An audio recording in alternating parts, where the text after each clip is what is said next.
Hello guys, कैसे हो आप सब। तो गाइस, आज का सेशन आपके लिए काफी इंपॉर्टेंट है। इस सेशन के अंदर मैं आपको सीजीएल 2022 मेंस में जो सेक्शन बने उसका पूरा गेम समझाने वाला हूँ। और ये सेशन आपके लिए बहुत इंपॉर्टेंट है क्योंकि अगर आप इस गेम को जीतना चाहते हो तो आपको इस गेम के पहले रूल्स पता होने चाहिए। आपको ये पता होना चाहिए कि एग्जाम के अंदर क्या चीज आने वाली है। ठीक है, सबसे पहले बात करते हैं कि जो लेवल ऑफ क्वेश्चन रहेगा वो क्या रहेगा। जैसा कि आपको पता है कि हमारा जो मेंस का एग्जाम होगा वो प्री से तो डेफिनेटली डिफिकल्टी ही होगा, क्योंकि यहाँ पर आपके पास जो सेक्शन 1 है उसमें 60 क्वेश्चन है और उसके लिए आपके पास 60 मिनट का टाइम है। अब ये सवाल इजी तो हो नहीं सकते। अगर ये क्वेश्चन आपको प्री लेवल के दे दिए जाए तो आप इनको बहुत आराम से मैनेज कर लोगे। ठीक है, तो इसलिए इन क्वेश्चन का लेवल हार्ड जरूरी है। ठीक है, प्री के कंपेरिजन में तो मुश्किल होंगे। अब इनकी डिफिकल्टी क्या रहेगी, कैसे आप इनको कैटेगराइज कर सकते हो, पहले हम लोग ये समझते हैं, तभी हमको आगे की चीज समझ में आएगी। ठीक है, तो अगर मैं आपसे बोलूं कि 60 क्वेश्चन में से 15 सवाल आपके रहेंगे आसान क्वेश्चन। अब इजी क्वेश्चन क्या होते हैं? इजी क्वेश्चन वो होते हैं जिनको आप 30 सेकंड से कम में सॉल्व कर सकते हो। ठीक है, काफी सारे क्वेश्चन आपके इजी आते हैं प्रीलिम्स के एग्जाम के अंदर, पर यहाँ पर जो आपके पास 60 क्वेश्चन आने उनमें आप 15 क्वेश्चन तो मान ही सकते हो जो आपके आसान अभी भी आएंगे। ठीक है, आगे बढ़ते हैं। मीडियम क्वेश्चन कितने होंगे?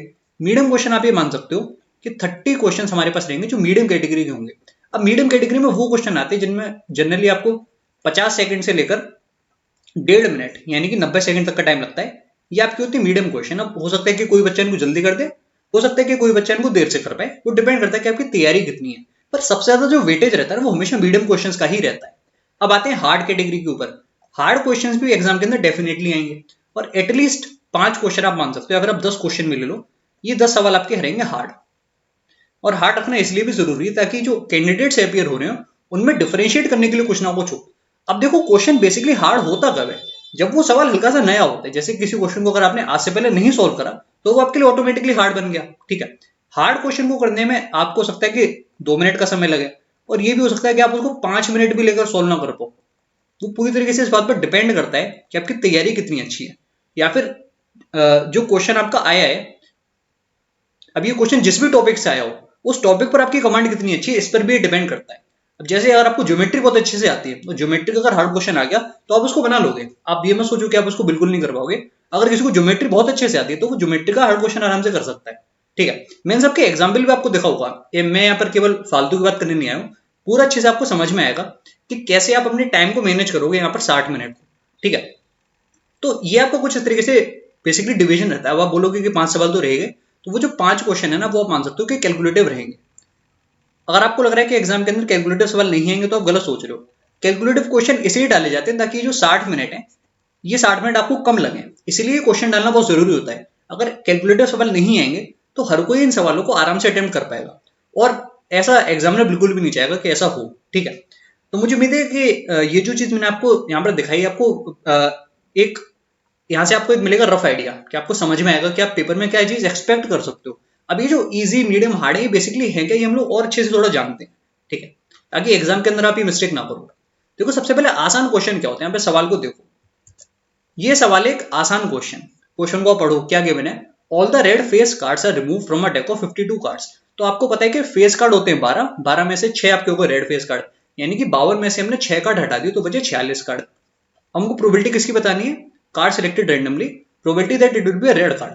देखो, 26 रेड कार्ड में से अगर मैंने 6 रेड कार्ड पहले हटा दिए तो कितने बचे? 20 रेड कार्ड। तो 20/46 ये आपका आंसर आ गया। 10/23 ये आंसर है। देखो, ये आपका हो गया आसान क्वेश्चन। अगर आप इस क्वेश्चन को भी अगर करने में 1 मिनट या उससे ज्यादा का समय लगा रहे हो तो आप मुझे बताओ कि मिस्टेक किसकी है, आपकी या फिर जिसने पेपर बनाया उसकी? इसमें आपकी गलती है, क्योंकि ये चीज आपको पता होनी चाहिए कि एग्जाम के अंदर ऐसे स्टूडेंट जरूर होंगे जो इस सवाल को 20 सेकंड में कर रहे होंगे। कुछ स्टूडेंट हो सकता है कि और जल्दी इसको कर दें, कुछ स्टूडेंट इसको 30 सेकंड में भी कर रहे होंगे। तो अगर आप चाहते हो कि आप इन कैंडिडेट से अच्छा परफॉर्म करो तो आपको भी इस क्वेश्चन को जल्दी करना पड़ेगा, ताकि आप जो मीडियम या फिर कैलकुलेटिव क्वेश्चन है उसमें अपने बच्चों के टाइम को लगा सको। ठीक है, यही आपका टाइम मैनेजमेंट होता है। जो आपके वो 15 सवाल इजी वाले आ रहे हैं ना, इन 15 सवालों को आपको कैसे भी 7 या 8 मिनट में निपटाना पड़ेगा। तब आप थोड़ा सा टाइम में कह सकते हो कि आपको टाइम के अंदर एक लेवरेज मिलेगा। ठीक है, और ऐसे काफी क्वेश्चंस आपको मिलेंगे। तो अगर आप ऐसे क्वेश्चंस को टाइम में नहीं कर पा रहे हो तो वो प्रॉब्लम आपको फिक्स करनी पड़ेगी। कॉन्सेप्ट पर कमांड आपकी अच्छी होनी चाहिए। ठीक है, अब देखो, मीडियम क्वेश्चन भी एग्जाम के अंदर आते हैं और हमेशा आते रहेंगे। ये आपका क्वेश्चन है, डिफरेंस चेक करोगे 0, फिर 2, यहां पर आया 10, ये हो गया 30, ये आपका हो गया 68। अगला आपको बताना है कि क्या आएगा।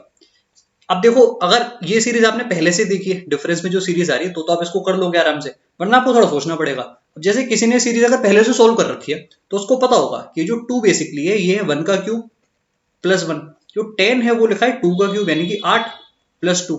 30 क्या है, 3 का क्यूब प्लस 3। ठीक है, इसी तरीके से जो आपका 68 है, वो क्या है, 68 आपका है 4 का क्यूब प्लस 4, है ना। तो जो अगला डिफरेंस होगा वो कितना होना चाहिए, अगला डिफरेंस होना चाहिए 5 का क्यूब प्लस 5, यानी कि 130। ये आपका क्या नेक्स्ट डिफरेंस, है ना। तो 130 में आप 130 जोड़ दो, आंसर कितना आ जाएगा, 260। ये आपका हो गया मीडियम क्वेश्चन। अगर आप ऐसे क्वेश्चन को 1 मिनट में कर पा रहे हो तो कोई प्रॉब्लम की बात नहीं, आप आराम से पेपर को अच्छे से कर पाओगे।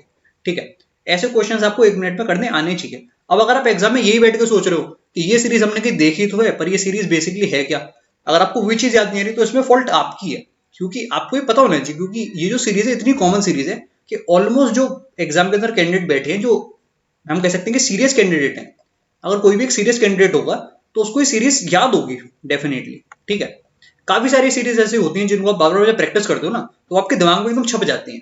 ठीक है, तो ये जो मीडियम क्वेश्चन है बेसिकली आपके रिपीटेड क्वेश्चन रहते हैं, जो पहले भी आ चुके हैं, या फिर उन्हीं के ऊपर थोड़े से उन क्वेश्चन को आपने थोड़ा सा ट्विस्ट करा, वही सवाल आपके दोबारा आ जाते हैं। ठीक है, आगे बढ़ते हैं। हार्ड क्वेश्चंस को हम लोग कैसे समझेंगे। देखो, हार्ड क्वेश्चन बेसिकली वो होता है जो सवाल थोड़ा सा नया आ गया, ठीक है, या फिर पुराने क्वेश्चन को हमने बहुत ज्यादा ट्विस्ट कर दिया और एक नया सवाल हमने बना दिया, तो वो आपके लिए हार्ड सवाल हो गया। ठीक है, इस क्वेश्चन को आप लोग पढ़ो, क्या मैंने आपको, in a triangle ABC length of sides A B and B C are even positive integer, और एक साइड आपकी है ऑड पॉजिटिव इंटीजर। तो देखो बेसिकली हो क्या रहा है कि हमारे पास 3 साइड है, ए बी और सी, ऐसे समझते हैं। इसमें जो ए है ये इवन है, जो बी है वो भी इवन है, पर जो सी है वो आपका ऑड है। ठीक है, अब आपको गिवन क्या है, that the sum of two sides is 10 centimetre. अगर दो साइड का समेशन 10 आ रहा है, तो क्या मैं इस वाली साइड को जोड़कर सी के संग ए और बी को जोड़ू तो क्या मेरे को 10 मिलेगा, नहीं मिलेगा, क्योंकि ऑड के संग अगर मैं इवन जोड़ू तो मुझे ऑड मिलेगा। 10 तभी आ सकता है जब मैं इस वाली इवन को और इस वाली इवन को जोड़ूंगा, यानी कि जो ए प्लस बी है उसका समेशन 10 है। पहले तो आपको ये चीज समझनी पड़ेगी। तो ए की मिनिमम वैल्यू मुझे बताओ, 2 ले सकते हैं, है ना, तो बी आपका आ जाएगा 8। अब सी की वैल्यू बताओ कि क्या रहेगी। देखो, ये जो वैल्यू होनी चाहिए सी की, यहाँ पर 6 से तो बड़ी होनी चाहिए। ठीक है, क्योंकि ए प्लस सी यहाँ पर ग्रेटर देन बी होना चाहिए। ठीक है, यानी कि सी की वैल्यू 7 हो सकती है मिनिमम। नेक्स्ट ऑड वैल्यू कौन सी, 9। इसके आगे हम जा नहीं सकते क्योंकि सी की वैल्यू होनी चाहिए 10 से छोटी। ठीक है, अगली वैल्यू मुझे बताओ कि कितनी आएगी, तो आपने बोला 4 आ जाएगी। उस केस में बी आपका 6 होना चाहिए। अब यहाँ पर सी कितना होगा, तो सी आप बोलोगे कि 3 मिनिमम, 5 फिर 7, और आप यहाँ पर 9 भी ले सकते हो। ठीक है, 10 से ज्यादा तो हम वैसे नहीं ले सकते। अब अगर आप आगे बढ़ने की कोशिश करोगे तब क्या होगा, तो आप देखोगे कि ए की वैल्यू हम 6 ले रहे हैं और बी की वैल्यू 4 आ जा रही है, और अब तो केस रिपीट हो गए, क्योंकि पहले भी आपने 4 और 6 लिया था, तो इसको हम लोग काउंट नहीं करेंगे। यहां से आपको मिले 2 ट्रायंगल और यहां से आपको मिले 4 ट्रायंगल, तो टोटल कितने ट्रायंगल हो गए, 6 ट्रायंगल हमको ऐसे मिल गए। ठीक है, तो ये होते हैं आपके हार्ड क्वेश्चन, जिनको अगर आपने पहले से प्रैक्टिस नहीं करा है तो एग्जाम के अंदर इनको करना बहुत मुश्किल हो जाएगा। अगर मैं भी एग्जाम दे रहा हूं ना, तो मैं इस क्वेश्चन को पक्का स्किप करूंगा पहली बार में, बाद में अगर मेरे पास टाइम बचेगा तो मैं इसको वापस आके कर सकता हूँ। ठीक है, अब देखो कुछ सवाल ऐसे होते हैं जो कि कैलकुलेटिव भी होते हैं। ठीक है, कैलकुलेटिव सवाल बेसिकली होता क्या है कि हमको पता है कि क्वेश्चन में क्या क्या स्टेप्स हैं, फिर भी हम इसको नहीं कर पा रहे हैं। जैसे पिछले क्वेश्चन में क्या था कि हमको स्टेप ही नहीं बताते कि इसमें क्या करना है, पर यहां आप देखो, यहां तो आपको स्टेप पता है पर फिर भी समय लग रहा है। क्यों समय लग रहा है, क्योंकि क्वेश्चन में जो ऑप्शंस गिवन है वो थोड़े से गड़बड़ है। ठीक है, ऑप्शन काफी क्लोज है, तो आप इसमें अप्रोक्सीमेशन नहीं कर सकते। रेट आपको गिवन है 8/3% यानी कि 1/12। अब कंपाउंडेड 4 मंथली, यानी कि ये जो है 12 महीने से अगर 4 महीने आ गया तो मैं कह सकता हूं उसका 1/3 हो गया, तो 1/36 आया। ठीक है, यानी कि एक साइकिल में क्या हो रहा होगा, प्रिंसिपल 36 से 37, और क्योंकि ऐसी 3 साइकिल है एक साल के अंदर, तो मैं क्यूब लिख सकता हूं। ठीक है, यानी कि जो भी मेरा आंसर है वो कितना है, 4800 into 37 cube divide by 36 cube. पर क्योंकि ये कैलकुलेशन इतनी ज्यादा है तो इसको करने में भी आपको समय लग जाएगा। ठीक है, अगर आप इस क्वेश्चन को सॉल्व करोगे तो काफी समय आपको लगेगा, और ये होता है कैलकुलेटिव सवाल जिसमें हमको स्टेप तो पता है पर आंसर लाने में समय लग रहा है। ठीक है, तो ऐसे क्वेश्चन भी एग्जाम के अंदर जरूर आएंगे। अब देखो, आपको क्या करना चाहिए, आपको जो आपकी नाव है उसमें क्या छेद है ये पता करना है। Find the hole in your boat. देखो, आपको ऐसा शायद लगता हो कि आपने सब कुछ पढ़ लिया और आपकी तैयारी पूरी हो चुकी है, पर ऐसा बिल्कुल भी नहीं है, क्योंकि अगर आपकी तैयारी पूरी होती तो आपके प्री के मॉक के अंदर 200 में से 200 आ रहे होते, पर ऐसा तो नहीं होगा। ठीक है, क्या आपके 200 में से 200 आ रहे हैं? नहीं आ रहे। तो यानी कि आपकी नाम में कोई ना कोई छेद तो है, कोई ना कोई फॉल्ट तो है। क्या आपके हर बार क्वांट के अंदर 50 में 50 आते हैं? नहीं आते होंगे। क्या आपके हर बार इंग्लिश में 50 में से 50 आते हैं? बिल्कुल भी नहीं। क्या आपके हर बार रीजनिंग में 50 में से 50 आते हैं? बिल्कुल भी नहीं। यानी कि आपकी तैयारी में कुछ ना कुछ फॉल्ट तो है, और वो हमेशा रहती है। बस ये कि जो आपकी नाव में जितने भी छेद हैं, आप इसमें से जितने छेद बंद कर लोगे एग्जाम से पहले, उतना आपका फायदा होगा। अब ऐसा तो नहीं कि आप पूरी पूरी परफेक्ट हो जाओगे, पर यह है कि अगर आप जैसे इजी क्वेश्चन को आप करने में 1 मिनट का समय लगा रहे हो, और ये चीज अगर आपने आज रियलाइज कर ली, तो हो सकता है कि आप इन टॉपिक को और अच्छे से पढ़ो, और आप एटलीस्ट ये जो प्रॉब्लम है इसको फिक्स कर पाओ। ठीक है, तो धीमे धीमे जब आप प्रॉब्लम्स को फिक्स करोगे, तभी आपको एक अच्छा रिजल्ट देखने को मिलेगा। एक एक करके आपको प्रॉब्लम को आइडेंटिफाई करना पड़ेगा। अब ऐसे अगर आप किसी से भी जनरली कोई एडवाइस लोगे, तो वो आपको नहीं बता पाएगा कि आपके साथ क्या प्रॉब्लम है, क्योंकि आपके साथ जो प्रॉब्लम है वो केवल आपको ही पता है।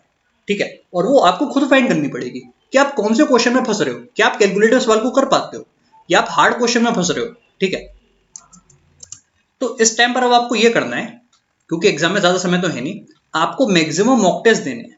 आप मॉक टेस्ट दो, यहां से आपको पता चलेगा कि आप कहां पर लैग कर रहे हो, कौन सा टॉपिक आपका वीक है, या फिर किस तरह के सवाल आपके वीक हो रहे हैं, किस तरह के सवाल आपके गलत हो रहे हैं। सॉरी, ये एक चीज आपको पता करनी पड़ेगी। ठीक है, या फिर कौन सा सब्जेक्ट है जिसमें कंसिस्टेंटली आपके 40 से कम नंबर आ रहे हैं। ठीक है, तो आपके नाम में जो छेद है वो आप पता करोगे, और आप ही उसको फिक्स कर पाओगे। ठीक है, एक बार आपने आइडेंटिफाई कर लिया कि प्रॉब्लम क्या है, तभी तो आप उसको सॉल्व कर सकते हो। ऐसे रैंडमली आप अगर कुछ भी पढ़ने बैठोगे तो उसको कोई फायदा नहीं है। स्मार्टली थोड़ा सा आगे मूव करना पड़ेगा। ठीक है, तो बस इतना ही था आज की वीडियो में। मुझे उम्मीद है कि मैं आपको अच्छी से समझा पाया हूँ। तो बस इतना ही है। Bye bye and take care.